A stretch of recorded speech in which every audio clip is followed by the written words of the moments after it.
두 번째 시간 진행하겠습니다. 시작하기 전에 제가 강의를 많이 했다고 느끼는 게 최근 그 여름에 그 양도소득세 관련해서 저희 전산교육을 한 10몇 년 들으셨던 분이 상담을 하러 왔어요.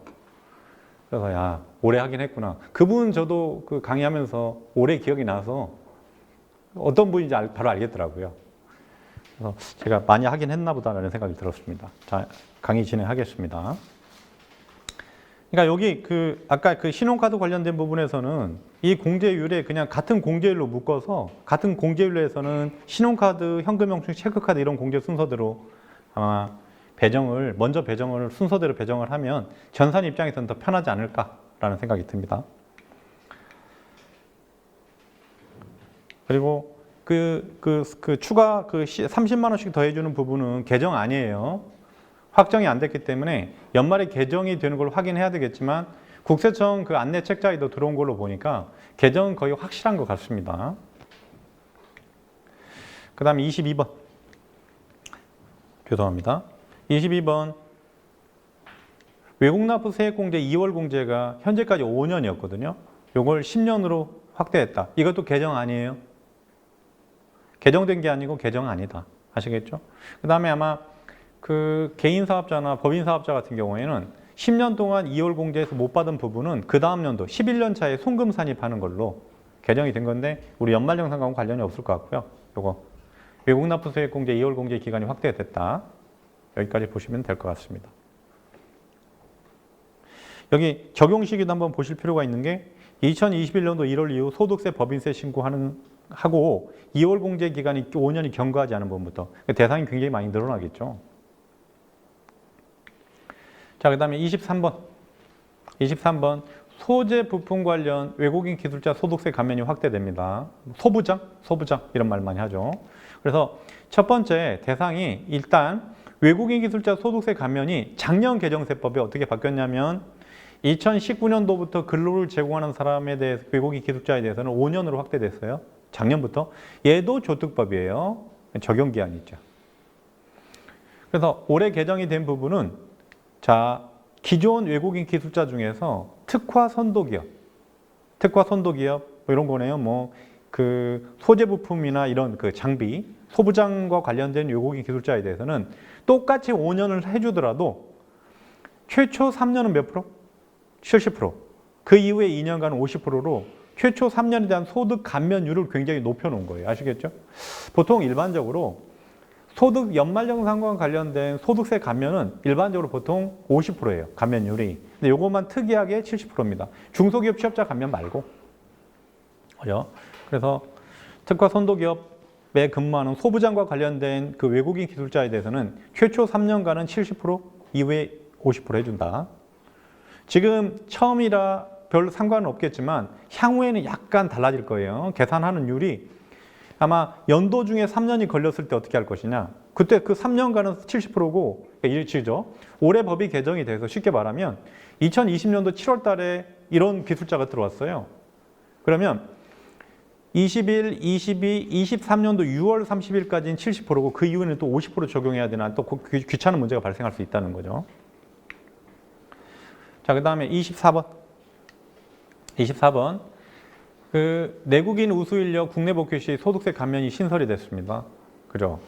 그래서 여기는 뭐냐면 외국에 근무하고 있는 우리나라 이공계 박사가 근데 외국에서 여러분 그 외국 뭐 박사학위도 있어야 되고요. 외국에서 5년 이상 거주해야 되고. 그죠? 그다음에 5년 이상 국외 대학이나 연구기관 등에서 5년 이상 연구개발 경험이 있어야 되고 회사와 특수관계자는 아니어야 되고요. 우리 회사에 들어와서 국내 회사에 취업을 해서는 연구원으로 근무하는 경우에 세금을 5년간 세금을 깎아주겠다는 거죠. 그래서 내국인 우수 인력 국내 복귀 시 소득세 감면인데 얘도 똑같이 조특법이에요. 그래서 조특법이어가지고 적용 기한이 있습니다. 이렇게 일몰이 언제까지? 2022년도까지. 감면율은 5년간 50%. 됐죠? 근데 이게 지금 생각보다 어디에 많이 걸리냐면 학교하고 많이 연결되더라고요. 학교에 여러분 연구소나 이런 연구시설이나 이런 부분이 많아서 여기 보세요.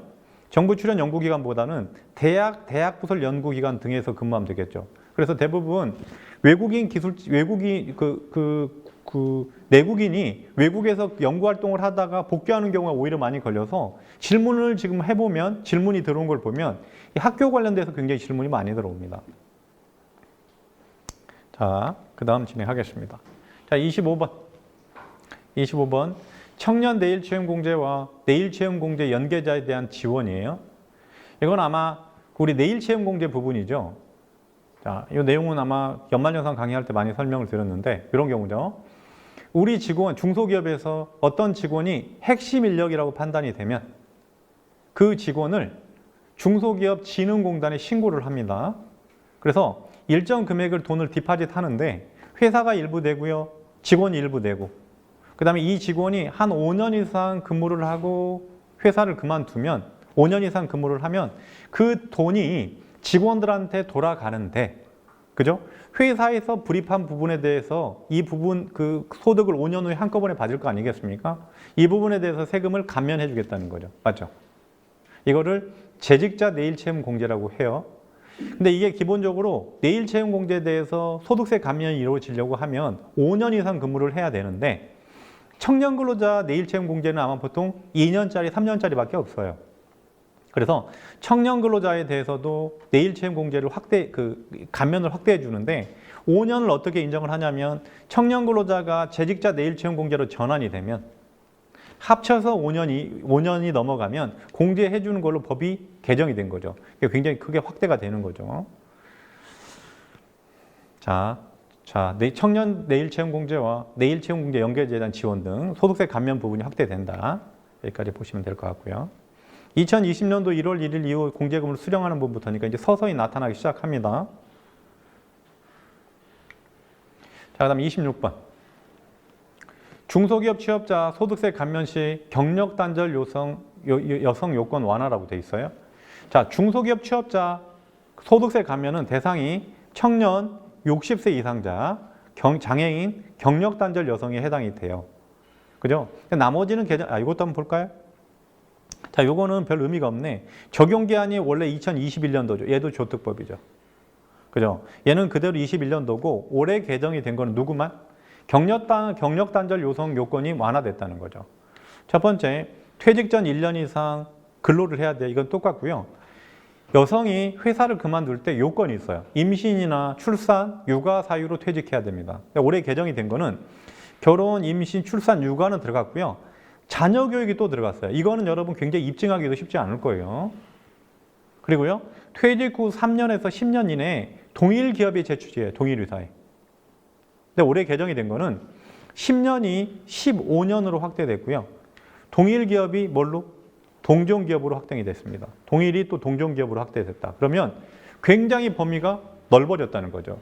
이게 아마 실제로 어떤 여성 근로자가 어떤 회사를 다니다가 육아 문제로 그만두고 다시 동종업종에 취직했다고 할 때 이걸 검증할 수 있을 것인가? 그런 물음표입니다. 아마 검증이 쉽지는 않을 거예요. 일단 그래서 경력 단절 여성 요건이 확대됐다라고 보시면 될 것 같습니다. 그 다음에 27번. 중소기업 취업자 소득세 감면 대상 업종이 확대됐네요. 중소기업 취업자 감면에 업종의 제한이 있었죠. 뭐 농업 이런 게 있었는데 여기 아마 창작 및 올해 그 중소기업 업종에 창작 및 예술 관련 서비스업, 스포츠 서비스업, 도서관, 사적지 및 유사 여가 관련 서비스업 등이 추가됐다. 이런 뭐 업종이 추가된 거니까. 그 다음에 중소기업 취업자 소득세 감면 대상 업종이 명확한데 아마 한국표준산업분류표가 이게 그 업종을 일부 업종의 범위를 정하는 부분인데 아마 10차 개정이 돼서 업종이 약간 또 분화가 일어났나 보죠. 그런 부분 한번 설명하는 거고요. 그 다음에 29번. 자, 요거는 연말정산 때 의미가 있죠. 자녀세액공제 대상이 조정이 됐는데 작년까지는 자녀세액공제 대상, 우리가 공제대상 자녀세액공제라는 표현을 썼죠. 그러니까 자녀세액공제를 받을 수 있는 자녀인데 기본적으로 7세 이상 자녀가 작년 개정세법에 들어왔고요. 7세 미만이라고 하더라도 취약아동이 포함된다고? 그죠? 취약아동은 포함이 되는 거니까 작년까지는 이걸 연령으로 잘라낼 수가 없었죠. 그래서 이게 아마 내용적으로 좀 복잡했던 부분이 이런 거였죠. 이런 거 있죠. 그 아동수당을 받느냐 안 받느냐. 그래서 제가 작년 강의할 때 많이 질문이 들어왔던 부분이 이거예요. 외국인이 자녀가 있어요. 외국인 자녀에 대해서는 그 아동수당을 주지 않을 거 아닙니까? 얘는 7세 미만이라고 하더라도 그 자녀세 공개를 해줘야 되느냐 말아야 되느냐를 굉장히 질문이 많이 들어왔어요. 그러니까 처음에 법이 개정된 취지는 아동수당과 연계가 됐지만 이걸 세법만 보고 판단해야 되는 겁니다. 그래서 올해 개정이 된 부분은 자녀세 공제 대상에 7세 이상만 된다 아시겠죠? 7세 미만 취약아동은 이거 전혀 관계없어요. 그래서 자녀세 공제 대상이 7세 이상으로 딱 못 바뀌었으니까 범위가 좀 줄어드는 거죠. 범위가. 그래서 올해는 아마 자녀세 공제는 전산상에 연령으로 걸러낼 수 있을 것 같습니다. 아시겠죠? 여기 개정상 작년까지는 7세 미만이라고 하더라도 취약아동이 포함이 된다. 이게 없어졌다. 아시겠죠? 이게 아마 범위를 조금 더 확대시키는 효과가 있었는데 이 부분이 없어졌다라고 보시면 될 것 같습니다. 자, 30번. 자, 머리가 아프죠? 보는 순간. 아마 ISA 계좌, 개인 종합자산관리 계좌, 만기 시 개인 퇴직연금 계좌의 추가 납입 허용 및 세제 혜택 제공이라고 되어 있습니다. 자, 그러면 IS 무시하고요. 강의를 설명하겠습니다. 우리 연금 계좌는요, 총 납입 한도가 1,800만 원이래. 우리 연금 계좌에 우리가 1년간 넣을 수 있는 한도는 1,800인데, 연말연산 때 세 공제는요, 연금저축만 있었을 때는 300만 원, 400만 원 한도가 적용이 되는 거고요. 1억 2천까지는 뭐 이렇게 한도가 적용이 되죠. 퇴직연금이 껴있을 때 700까지 한도가 늘어나는 거예요. 그러니까 연금저축만 있었을 때는 300에서 400만 원 한도, 퇴직연금이 껴있을 때는 700만 원 한도로. 됐죠? 올해 개정된, 그러니까 이 총 납입 한도를 1,800 나는 몰랐는데 그게 아니고 세제 혜택과 관련 없이 1,800만 원까지는 불입할 수 있다는 거예요. 근데 세액공제를 받을 수 있는 한도는 300, 400, 퇴직연금 꼈을 때 700입니다. 이게 현재까지예요. 그럼 올해 개정된 거는 뭐냐면 ISA, 개인 종합자산관리 계좌에서 만기에, 이게 아마 5년간 아마 불입해야 된다는 걸로 알고 있습니다. 만기에 요거를 그 연금 계좌에 추가 불입을 하면 총 납입 한도가 1,800인데 IS 만기 시에 연금 계좌로 넘긴 금액, 전환 금액에 대해서도 추가 한도를 부여해 준다는 거예요. 얼마로? 한도는 얼마? ISA 만기 시 연금 계좌 추가 납입액 300만 원 한도로 10%니까 30만 원이 추가되는 거죠. 죄송합니다. 추가 납입액의 10%를 300만 원 한도로. 그러니까 세액공제 한도가 늘어날 수 있다는 거예요, 올해. 맞죠? 현재 개정, 왜 그러냐면 적용 시기 자체가 2020년도 1월 1일 연금 계좌에 납입하는 분부터니까. 그러니까 다시 IS 계좌를 본인 그냥 일반 계좌로 넘기는 게 아니고 퇴직연금 계좌로 이체를 하면 만기 시에 이체하거나 만기 후에 60일 내에 IRP나 이런 퇴직연금 관련 계좌로 이체했을 때 추가 한도가 적용이 되는 거예요. 굉장히 큰 겁니다. 근데 여러분 잘 생각해 보세요. 우리 개인 종합자산관리 계좌가 언제 만들어졌냐면 2016년도에 처음 도입됐어요. 이게 아마 2016년도에 처음 도입됐습니다. 그러면 2016년도부터 5년을 계산해 보세요.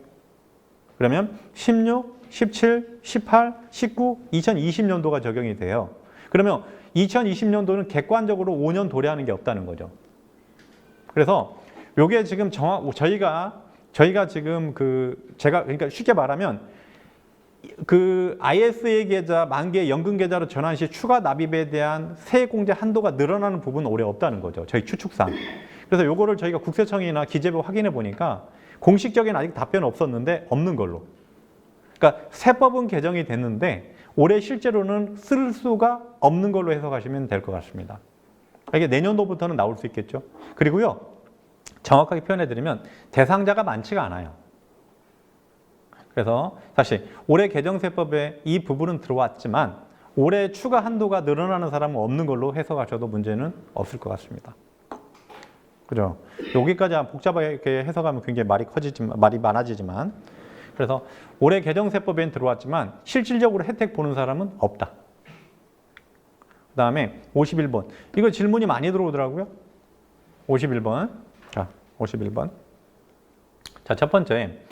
50세 이상 연금계좌 세액공제 한도 확대. 일단은요, 요게 없다고 하면 더 편해져요. 여기까지 같이 고려를 하면 너무 복잡해집니다. 그러니까 없다고 판단해 보시고 이걸 보시면 되겠죠. 자, 첫 번째, 우리 그 연금계좌 세액공제 자체는 그 총급여 구간에 따라서 세액공제율이 달라지죠. 그래서 여기 보시면 그 총급여가 5,500 이하에는 세액공제율이 15%, 1억 2천 넘어가면 그 12% 세액공제가 줄어들죠. 그 다음에 연금저축만 있었을 때는 1억 2천까지는 세액공제 한도가 얼마? 400만 원, 연금저축에 대한. 1억 2천이 넘어가면 연금저축에 대한 세액공제 한도가 100만 원 줄어서 300으로 줄어들죠. 퇴직연금이 껴있을 때면 통합 한도가 700이죠, 동일하게. 이런 상태에서 올해 개정이 된 사항은 50세 이상자, 근데 여러분 조건이 하나 더 걸립니다. 50세 이상이면서 총급여가 1억 2천 이하의 자에 대해서는 연금계좌 세액공제를 200씩 늘려주는 거예요. 그러니까 연금저축만 있었을 때는 원래 한도가 400이었는데 올해 200 늘어나는 거고요. 퇴직연금이 끼어있으면 900으로 늘어나는 거고요. 그러면 다시 50세 이상자만 해당이 되는 거예요. 50세 이상자가. 왜냐하면 금방 받을 거니까 연금을. 그리고 노후자금 확보 확유해서 혜택을 주는 거예요. 근데 보세요.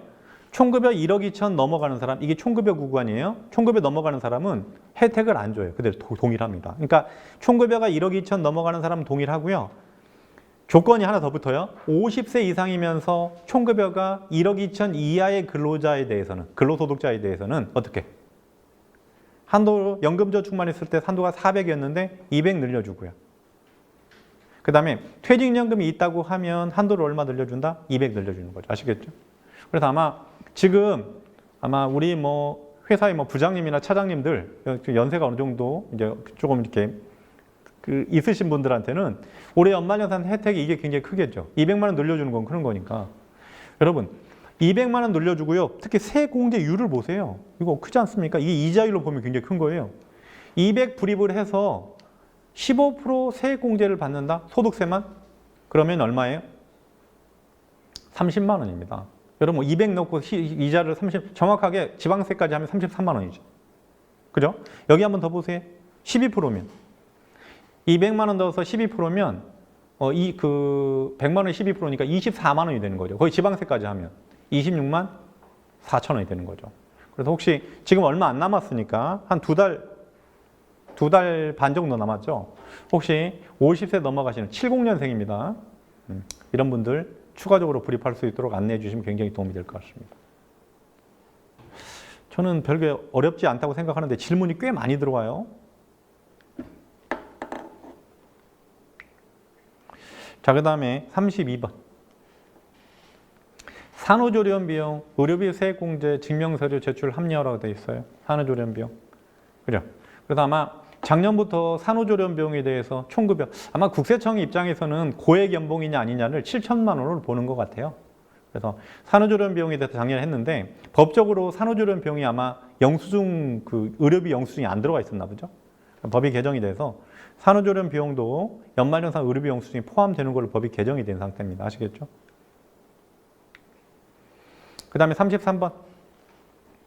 자, 실손 의료보금 제출 지급 대상 기간에 아마 우체국이 포함된 거예요. 우체국에서 여러분 우체국 우정사업본부 아마 보험 취급하는 데 있지 않습니까? 거기도 아마 실손보험을 취급하는데 아마 실손보험을 실손보험 가입 내역이나 지급 내역을 국세청의 자료를 제출해야 되는 대상에 우체국이 빠져 있었나 봐요. 그래서 개정을 해서 우체국이 포함이 됐고요. 그 다음에 34번. 실손 의료보험금 수령액 자료를 연말정산 간소화 자료로 통합됐는데 이게 아마 작년 강의할 때 굉장히 많은 아마 질문과 이렇게 들어온 부분이에요. 그래서 작년에 실손보험 지급 내역을 국세청에서 안내를 하는데 최초에 뭐라고 했죠? 우리 소득자의 마이 NTS 메뉴, 마이 홈택스 메뉴에서 안내를 한다고 했는데 올해 법이 개정이 돼서 아마 이거 개인정보와 굉장히 복잡한 문제가 걸려 있었나 봐요. 그래서 올해 개정이 된 거는 실손보험 의료보험금 지급 내용을 간소화 서비스에 제공하겠다. 연말정산 간소화 서비스에서. 그러면 올해는 실손보험 지급한 내역을 반드시 차감하고 의료비 세액 공제를 받아야 맞을 것 같습니다. 좀 명확하게 우리 인식하셔야 될 부분도 있을 것 같고, 대신에 향후에 이 실손보험을 그러니까 누구에서 차감을 해야 되느냐, 환자 기준으로 차감해야 될 것이냐, 국세청에서는 뭐 수익자 기준으로 차감하라고 돼 있는데 이 부분도 조금 더 명확하게 감사 서비스를 보면 나올 것 같고요. 자, 올해는 실손보험금 지급 자료를 감사 서비스에 제공하는 거니까 작년같이 그렇게 우왕좌왕하는 일은 별로 없을 것 같습니다. 자, 그 다음에 35번인데 요것도 아마 국세청에서 생색은 많이 낼 건데 실익은 별로 없지 않을까. 내용은 뭐냐면 요것도 여러분 개정 아니에요. 개정세법이 아니고 개정 아니에요. 언제부터? 2021년도 이후 연말정산 종합소득 신고하는 부부터니까 2020년도에 소급해서 적용이 되는 거예요. 근데 우리 연말정산과는 전혀 관련이 없습니다. 어떻게? 왜? 우리 월세 세액 공제는 누가 대상이에요? 월세 세액 공제는 총급여 7천만 원 이하의 근로자가 대상이 되고, 우리 종합소득 그 개인 사업자 같은 경우에는 소득 금액이 6천만 원이었어요. 공제율은 총급여 5,500만 원 이하의 근로자는 12%, 넘어가면 10%였죠. 근데 올해 개정이 된 거는 연말정산과 전혀 관련 없고요. 그 개인 사업자들 소득 금액 4천만 원에서 500만 원 올려주는 거예요. 세액 공제율이 원래 10%였는데 12%. 그러니까 지금 소득 금액이 4천만 원에서 4,500만 원 사이에 걸려 있는 사람이 월세 세액 공제율이 10%였는데 12% 올라간다. 연말정산과는 전혀 관련이 없죠. 개인 사업자들 대상이니까. 자, 올해. 근데 국세청에서는 보도 자료를 많이 안내를 할 가능성이 굉장히 큽니다. 혜택을 주는 거니까. 그 다음에 36번. 기부문화 활성화를 위한 기부금 공제 계산 방법이 조정이 됐는데 요거는 엄밀하게 말하면 적용시기 한번 보겠습니다. 2020년도 1월 1일 이후 연말정산하거나 종합소득세 신고하는 분부터 적용이 되는 거죠.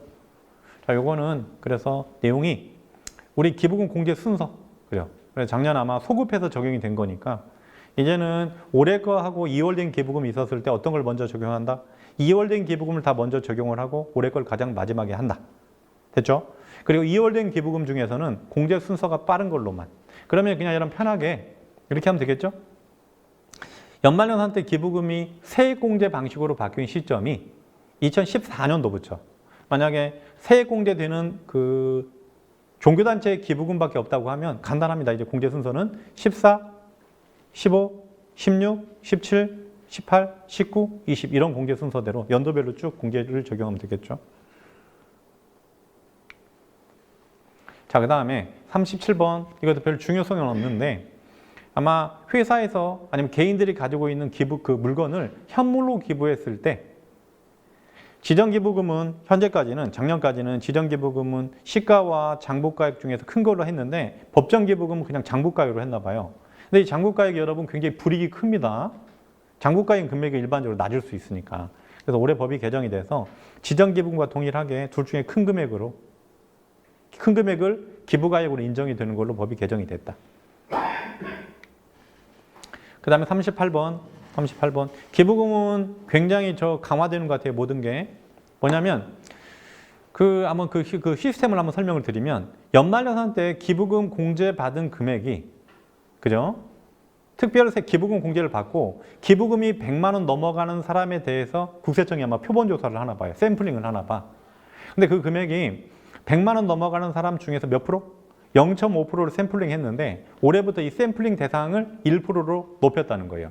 그러면 가짜 기부금 영수증을 발급받거나 가짜 기부금을 가지고 기부금 공제를 받은 사람은 연말정산 때 걸릴 가능성이 굉장히 크다는 거죠. 맞죠? 그래서 기부금 표본조사가 확대됐다는 거는 가짜 기부금을 함부로 사용하면 안 된다는 얘기예요.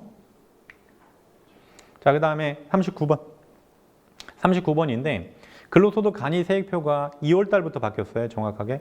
근데 왜 바뀌었냐면 그 근로소득공제 한도가 변경이 되면서 2천만 원. 근로소득공제 한도가 2천만 원으로 반영이 되죠. 그래서 아마 급여가 3천만 원 정도 이 시점부터 뭐 걸리나 보죠. 그래서 이 부분을 간이세액표가 이런 변경이 됐다. 과거에는 근로소득 간이세액표가 그렇게 중요하지 않았습니다. 요즘에는 굉장히 중요하죠. 연말정산을 정확하게 하는 부분도 있는 거고. 그 다음에 40번 폐업 부도 사업자의 사업자 소속 근로자의 환급세액 신청 방법 계산인데, 요거는 원래 그 소득세 기본 통칙에 있는 내용을 상향 입법해서 그 소득세법 시행규칙으로 상향 입법한 내용이에요. 내용은 뭐냐면, 직원이 회사 다니면서 세금을 다 냈어요. 근데 회사가 망해버린 겁니다. 그러면 보통 망하면 연말정산이나 환급이 있으면 회사가 해줘야 되는데, 회사가 없어져 버리니까 여러분 환급 신청을 할 수 없겠죠. 이런 경우에는 원천징수 의무자가, 그러니까 폐업이나 부도로 없어진 경우에는 근로자가 국세청에 직접 환급 신청을 할 수 있도록 법은 입법이 된 건데, 실제로는 국세청 기본 통칙에 있었던 내용을 소득세법 시행규칙에 반영한 거다. 자, 그 다음에 41번. 지급명세서 제출 의무 면제 범위가 확대됐는데, 이거는 아마 경마나 강원랜드나 이런데 카지노 정도에서 잘 알면 되겠죠. 환급 금액이 200만 원 이하면 2020년도 7월 1일부터는 원래 500이었는데, 그죠? 200만 원 이하로 어떻게 범위가 좀 더 확대되는 거네요. 그 다음에 42번 지급명세서 제출기한 연장인데, 자, 이제 차근차근히 보겠습니다. 이것도 적용 시기를 한번 보면 의미가 있어요. 적용 시기가 2020년도 1월 1일 이후 지급명세 제출분부터니까 작년도 하반기부터 적용이 되는 거예요. 원래는 일용직 지급명세서는 분기 종료일 다음 달 10일까지 제출했죠. 그래서 4분기 거는 작년에 원래 엄밀하게 말하면 1월 10일까지 제출해야 되는데, 법이 개정해서 언제까지? 1월 말일로 법이 개정이 됐죠. 그래서 일용직 지급명세서는 분기 마지막 달의 다음 달 말일까지 제출하는 걸로 법이 개정이 됐다, 아시겠죠? 엄밀하게 말하면 작년 4분기부터 법이 개정이 된 거예요. 그래요? 그 다음에 상용근로소득 간이지급명세서 제출 기한이 상반기에 7월 10일, 하반기 1월 10일, 맞죠? 이거였는데 작년에 또 법이 개정이 돼서 작년 그 하반기 거 원래 1월 10일까지 제출해야 되는데 1월 31일 거로. 아마 올해 상반기 거는 이렇게 7월 31일까지 제출했겠죠? 그래서 요거는 개정된 효과를 미리 보고 있었다, 우리가 지금까지. 그죠? 그 다음에 지금 아마 그 개정안인데 법은 통과되지는 않았습니다. 어떤 거냐면, 우리 그 하반기 간이지급명세서 부분을 아마 제가 알기로는 한국세무사에서 아마 건의한 것 같은데, 정규지급명세서가 3월 10일 날 제출되지 않습니까? 그래서 하반기 거 1월 말일까지 제출하는 게 굉장히 번잡하니까 그걸 여러분 면제해달라고 아마 개정안을 올린 것 같은데, 그거 통과되는 거 봐야 됩니다. 자, 43번. 근로소득 간이지급명세서 제출 대상 소득 범위 조정 및 간소화인데, 아마 작년 연말정산 교육 받을 때 많이 들었던 내용일 거예요. 그래서 작년까지는 근로소득 간이지급명세서가 귀속으로 한다고 막 그랬었죠, 귀속. 올해 이제 완전히 개정이 돼서 뭐예요? 지급으로. 그래서 그 다음에 근로소득 간이지급명세서에 비과세 소득도 포함이 됐어요. 지급명세서 기재 대상 비과세도 포함이 됐는데 이게 삭제된 거죠. 그 다음에 소득자의 범위에 비거주자인 외국법인도 그 간이지급명세서 대상이 들어갔는데, 여러분 근로소득 간이지급명세서는 근로장려금과 연결이 되어 있습니다. 외국인들한테 근로장려금도 안 주는데, 그래서 이건 아마 불필요하게 아마 그 제출하는 문제가 있어서 비거주자인 외국법인이 제외가 됐고요.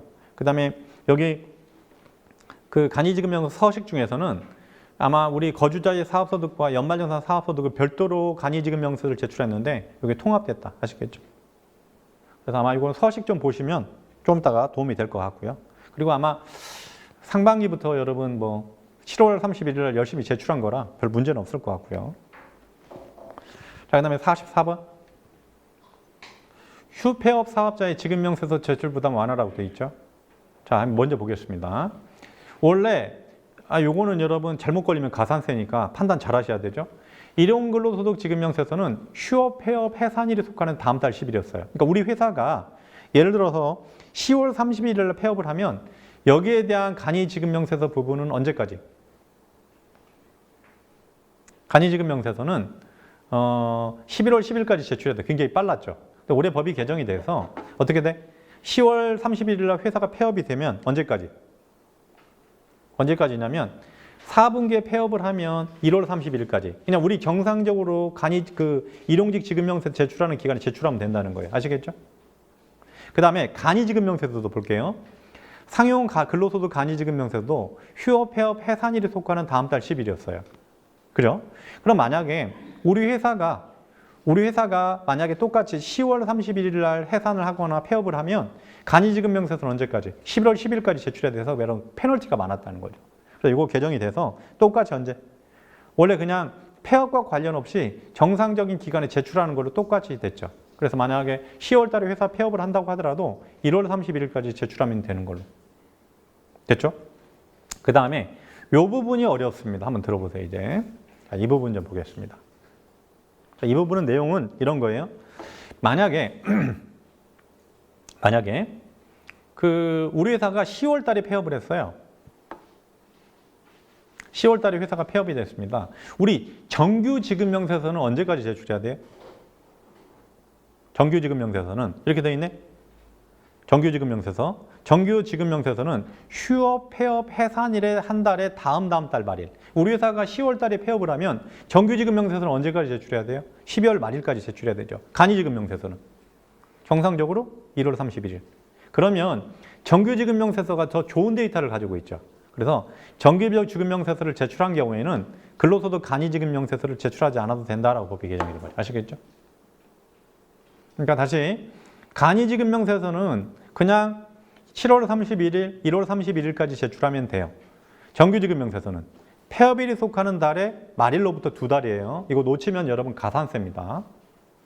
꼭 지키셔야 됩니다. 이거 특히 합병이나 이런 해당이 된 회사들, 합병이나 폐업이 한 경우에는 신경 못 쓰고 가겠죠. 가산세 다 부과됩니다. 그 다음에 45번. 이연 퇴직소득의 장기연금 수령 시 원천징수세율이긴 한데 이건 아마 우리 퇴직소득에 대해서 과세 이연이 이루어지고 있어요. 퇴직소득에서 과세 이연이 이루어지면 일단 연금소득으로 받으면 퇴직금 퇴직소득세 원래 내야 될 금액의 30%를 DC해줘요. 70%만 내고 있었다는 거죠. 근데 혹시 연금 수령이 10년이 넘어가면 연금 수령 연차가 길어지면 40% DC해 주겠다는 거예요. 아시겠죠?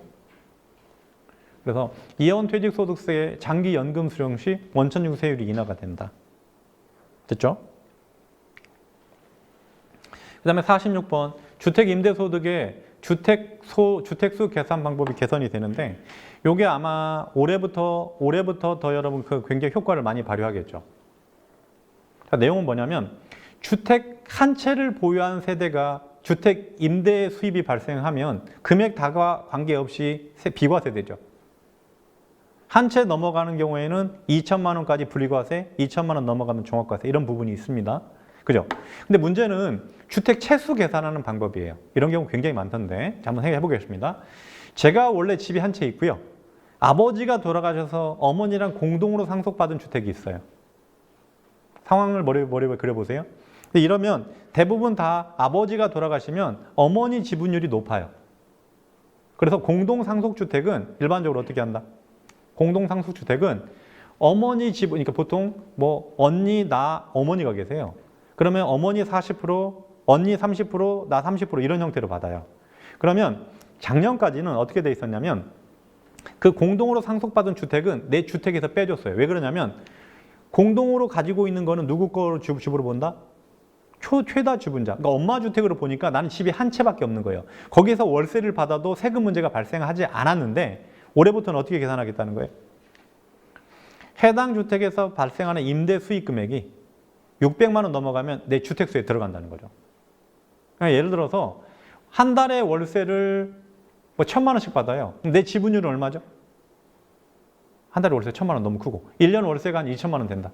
내 지분율이 30%죠. 600만 원 넘어가죠? 그럼 내 집으로 본다는 거예요. 그럼 남은 집이 두 채가 되는 거지. 이 월세에 대해서 신고를 해야 되는 거고. 거꾸로 1년 월세를 1,000만 원 받아요. 그럼 내 지분율이 30%로 하면 300만 원밖에 안 되죠? 이건 내 집에서 빠진다는 거죠. 의미 있습니다. 그리고 국세청에서 시스템 아마 렌트홈하고 연결돼서 이거 아마 검증할 가능성도 굉장히 많고요. 그 다음에 두 번째. 기준시가 9억 넘어가는 주택을 30% 넘게 초과했을 때 그죠? 30% 넘게 가지고 있으면 요것도 주택수에 포함이 된다는 거죠. 기준시가 9억은 아마 소득세법상 고가주택으로 볼 거예요. 공동주택이나 개별주택 가격이 9억 넘어가는 주택을 30% 넘게 가지고 있으면 서울에 굉장히 많아요. 그러면 이 경우에도 내 집으로 보겠다. 아시겠죠? 주택 채수가 늘어나는 거예요. 자, 그 다음에 세 번째. 이런 경우도 발생할 수 있겠다. 맞벌이 부부인데 부부가 공동으로 집을 가지고 있어요. 지금 입장에서는 집은요, 공동으로 가지고 있는 게 좋아요. 근데 예를 들어서 남편과 내가 공동으로 집을 가지고 있어요. 그러면 50% 넘게 가지고 있으니까 남편도 집이 한 채, 나도 집이 한 채, 이런 경우가 되는 거죠. 이런 경우에는 부부가 공동으로 가지고 있는 건 누구 집으로 본다? 지분이 큰 자. 근데 이건 동의 50대 50이면 둘 중에 합의해서 한 사람 주택으로 합의를 해줘라. 아시겠죠? 이런 부분입니다. 그래서 아마 요거는 지금 연말정산과는 직접 관련이 없을 수도 있고요. 기본공제를 판단할 때는 굉장히 의미가 있을 수 있습니다. 주택 월세 수입에 대해서는 신고를 많이 해야 될 것 같고, 이제는. 자, 그 다음에 47번. 47번. 벤처기업 주식매수 선택권 행사이익 과세특례 적용에 대한 신설인데, 이것도 아마 조특법 규정인데 일몰이 없었나 봐. 이제 만들어진 거야. 아시겠죠? 언제까지 해주겠다? 2021년도. 이건 뭐냐면요. 그 벤처기업에서 스탁옵션이 부여가 돼요. 그러면 이거를 원래는 회사 다니면서 스탁옵션을 행사를 하면 어떻게?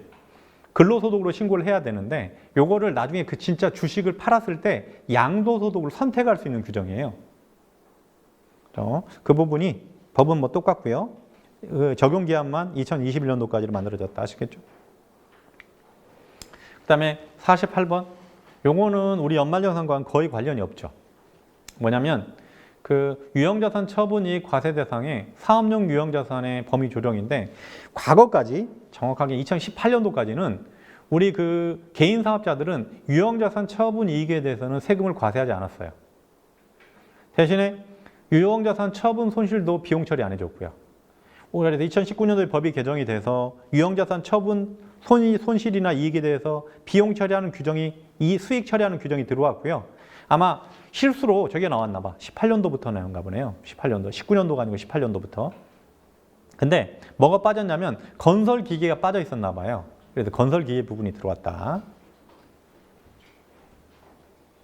자, 중요성은 연말정산하고 관련이 없습니다.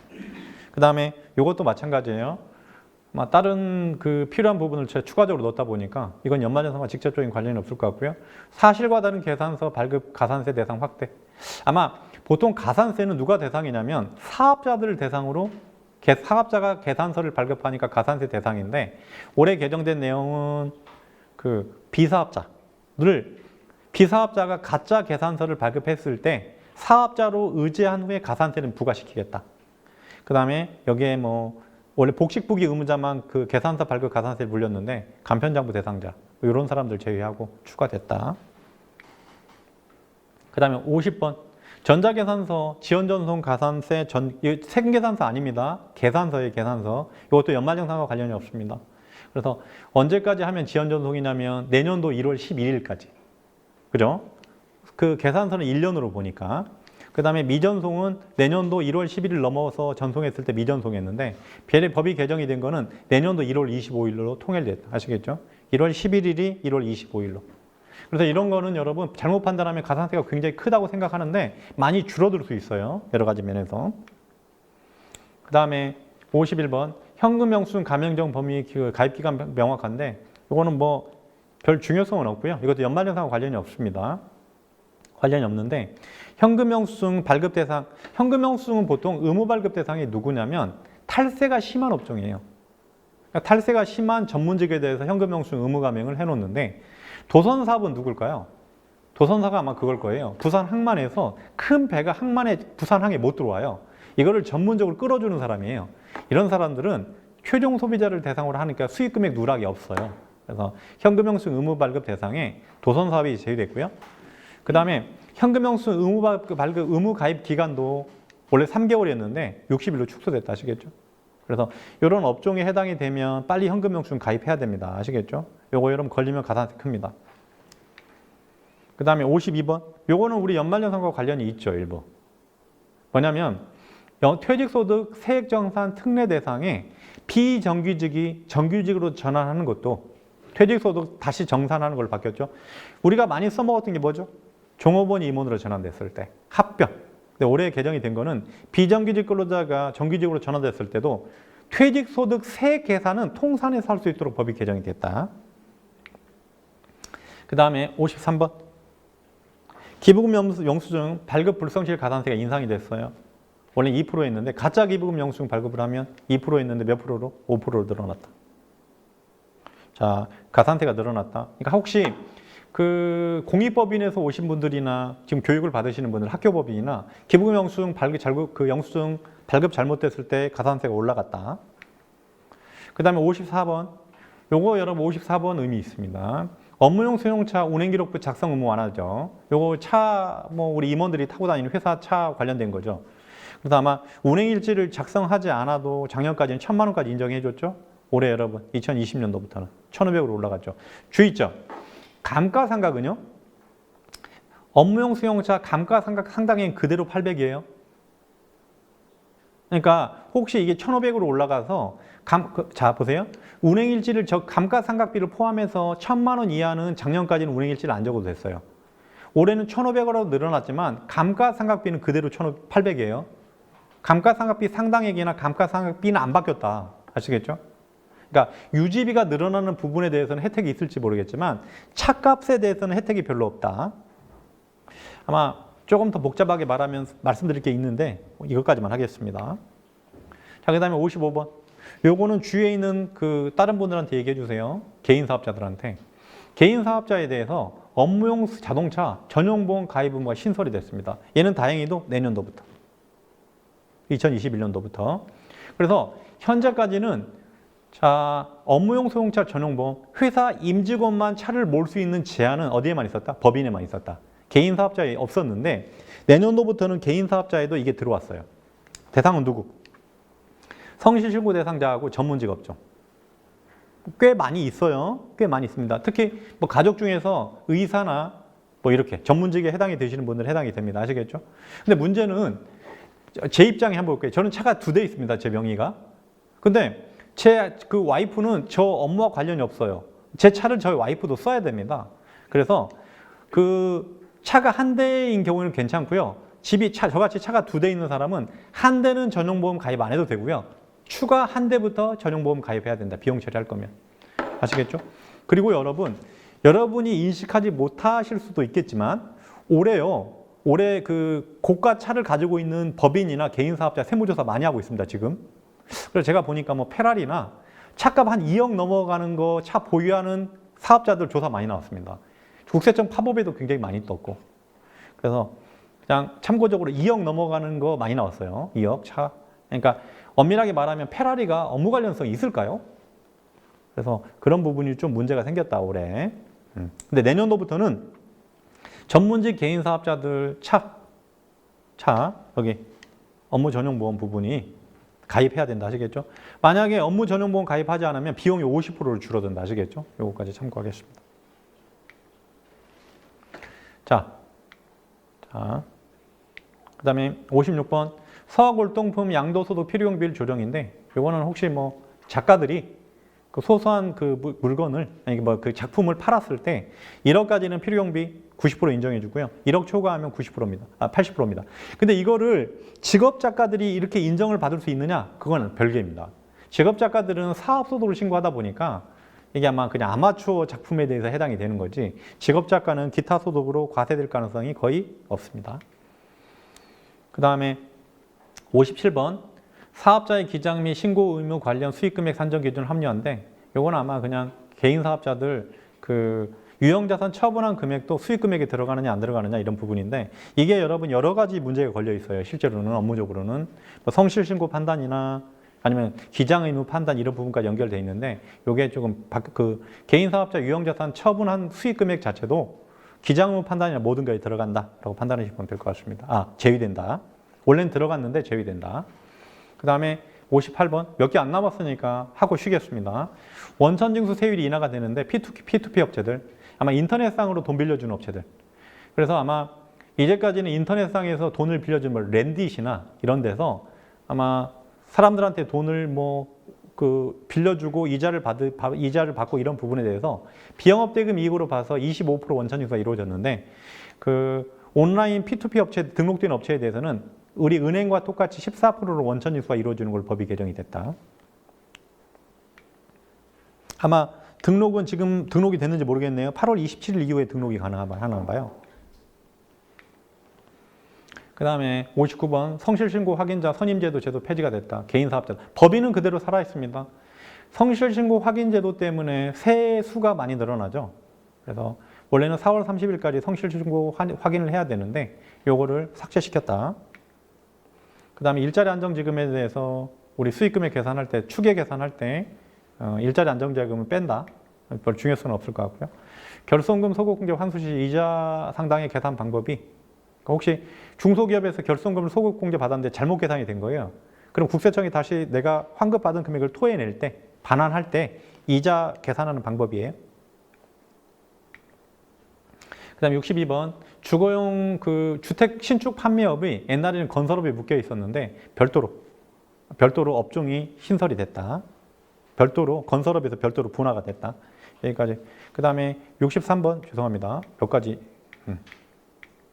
여기까지만 하고 쉬겠습니다. 잠깐만 하나 죄송합니다. 하나만 더 하고 쉬겠습니다. 의미가 있어서.